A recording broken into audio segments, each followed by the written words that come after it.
Okay students, तो alpha D glucose और beta D glucose के डिफरेंस को समझने के बाद अब हम एक नया टर्मिनोलॉजी पढ़ने जा रहे हैं जिसका नाम है म्यूटा रोटेशन। अब ये रोटेशन का मतलब होता है मूवमेंट, और ये जो वर्ड लिखा गया है म्यूटा, म्यूटा वर्ड लिया गया है म्यूचुअल से, और म्यूचुअल वर्ड का मतलब होता है बोथ। बोथ रोटेशन मतलब ग्लूकोज का जो अल्फा डी फॉर्म है और ग्लूकोज का जो बीटा डी फॉर्म है, उन दोनों का स्पेसिफिक रोटेशन का चेंज हो जाना। कब? जब हम वाटर में डिसॉल्व करते हैं तब, उसे ही कहा जाता है म्यूटा रोटेशन। मैंने क्या बोला, ये समझाते हैं। देखिए, ये मैं यहां पे सबसे पहले आपको दिखा दिया, ये हो गया आपका प्लेन पोलराइज लाइट। ये प्लेन पोलराइज लाइट का ये मैंने आपको इमेज बना के दिखा दिया। लाइट एक ही डायरेक्शन में मूव कर रहा है, तो ये है प्लेन पोलराइज लाइट। तो अल्फा डी ग्लूकोज क्या करता है, इस प्लेन पोलराइज लाइट को क्लॉकवाइज में 112 डिग्री तक रोटेट करवाता है। इसे मैं ऐसे दिखा दिया कि 112 डिग्री तक इस लाइट को मूव करवा दिया। कौन? Alpha D glucose, alpha D glucose, alpha D glucose.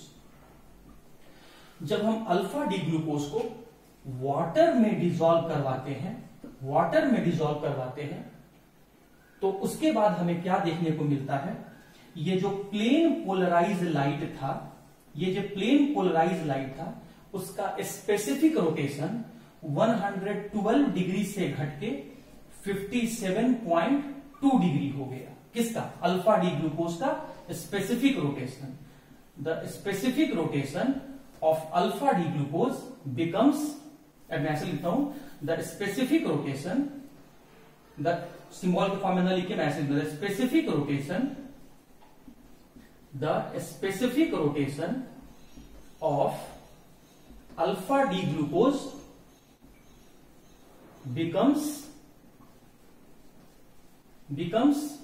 कितना हो गया? 57.2 डिग्री हो गया। पहले कितना था? पहले कितना था? 112 डिग्री था। बाद में कितना हो गया? 57.2 डिग्री हो गया, जब हम वाटर में डिसॉल्व करवाए तब।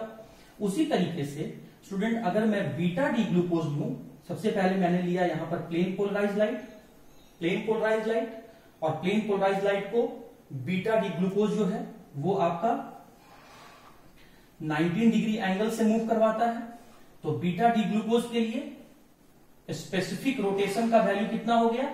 19 डिग्री।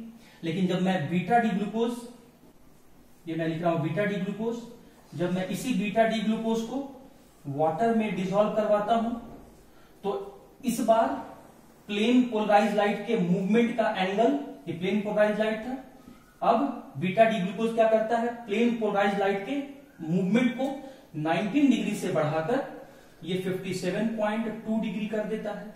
मतलब बीटा डी ग्लूकोज के लिए भी अल्फा का वैल्यू कितना हो गया? 57.2 डिग्री हो गया। तो देखिए, अल्फा डी ग्लूकोज का भी स्पेसिफिक रोटेशन का वैल्यू चेंज किया, बीटा डी ग्लूकोज का भी स्पेसिफिक रोटेशन का वैल्यू चेंज किया वाटर में डिसॉल्व करवाने के बाद। तो दोनों का स्पेसिफिक रोटेशन बदल गया। अल्फा डी ग्लूकोज का 112 से 57.2 डिग्री हो गया, और बीटा डी ग्लूकोज का 19 डिग्री से 57.2 डिग्री हो गया।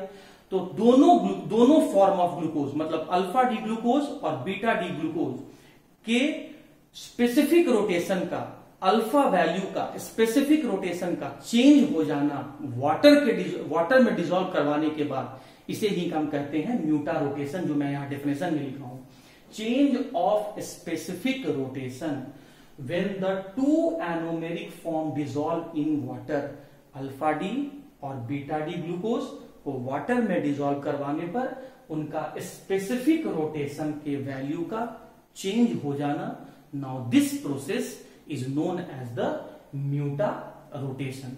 तो उम्मीद करता हूं स्टूडेंट आपको म्यूटा रोटेशन भी समझ में आ गया होगा। तो अब हम लोग जो नेक्स्ट लेक्चर है उसमें हम लोग पढ़ेंगे ग्लूकोज कैसे प्रिपेयर किया जाता है, ग्लूकोज का फिजिकल प्रॉपर्टीज क्या है और ग्लूकोज का केमिकल प्रॉपर्टीज क्या है। ये सारा रिएक्शन बहुत इंपॉर्टेंट है, जिसे जो एग्जाम में कई बार पूछा गया है। तो उम्मीद करते हैं स्टूडेंट आज के वीडियो लेक्चर को आपने बहुत अच्छे से देखा होगा, समझा होगा और समझ के इसको नोट भी कर लीजिएगा और नोट करके एक बार खुद से स्ट्रक्चर बनाने का कोशिश कीजिएगा, क्योंकि आगे आने वाले टॉपिक्स में स्ट्रक्चर का यूज किया जाएगा। तो स्ट्रक्चर अगर आपको नहीं पता होगा तो आगे फिर प्रॉब्लम आने लगेगा।